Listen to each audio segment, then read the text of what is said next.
Ito yung shoulder. Yan yung head. Tapos meron dito ulit shoulder. Tapos ito medyo, siguro may lamig siya dito. Kaya may umumbok.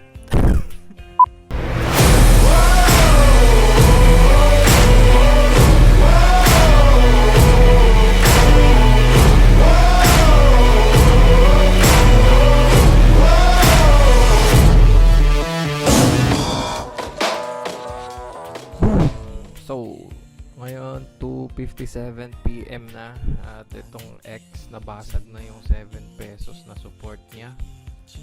And we're watching it die. We're watching it die.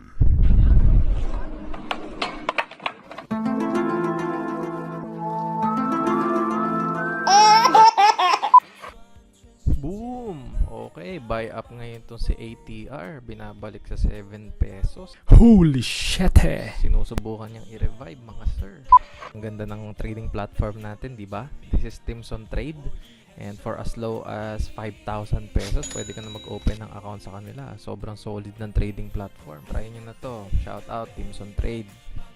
Wala ba tayong pakalendaryo dyan? Boom!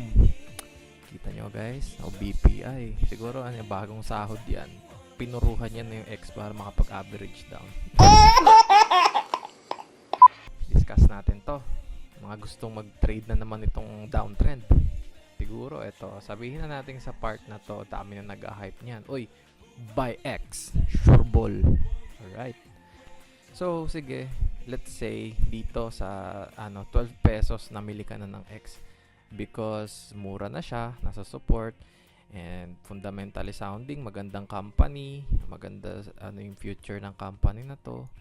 Gaano nakalaki yung loss mo ngayon? 41%. Wow, congrats sir. Kasi yung mga investors ngayon, ganito yung thinking nila eh.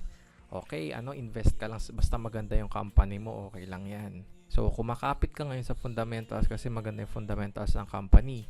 But the price contradicts your fundamentals. Bakit? Kasi bumababa yung price. So, investor ka. Kaya hindi ka nagka-cut loss. So, namili ka ng 12, okay lang sa'yo na mag-7 o kahit mag-piso pa yun, okay lang sa'yo kasi tataas din naman yan. Well, ang totoo niyan, dalawang bagay na yung against sa'yo. One is time. Second is your money. Why? Bakit ko nasabi yun? Imagine 12 pesos, namili ka October last year. After 10 months, lugi ka ng 40% kasi nga nag-dip na dito yung presyo niya at hindi mo alam kung nabababa pa siya. 10 months na inubos ng pera mo dito sa investment mo sa stock na to, lugi. Yung pera mo, nag-degrade imbes na kumita ka. So, dalawang bagay. Yung pera mo na sana, tinaya mo na lang sa ibang stock na tumataas siya habang natutulog ka. Hindi eh. So, ayan, meron pa tayo emotional factor. Tuwing bubuksan mo yung port mo, palugin ng palugin yung nakikita mo. So, iba kasi ganyan. Kasi, denial stage sila na, uy, maganda pa naman to company na to, sige, upo lang. Yung time, oras mo, nasayang. Yung pera mo, nasayang. Ang daming opportunity mo na na-miss. Ay, teka, may nakalimutan pala ako.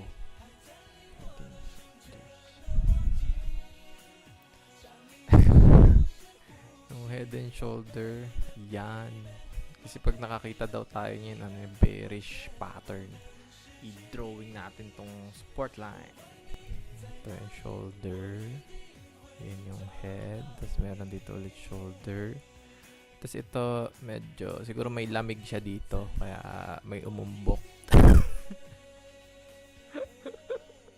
So again, it's up to you kung gusto mo mamili ng downtrend na naman kasi mura.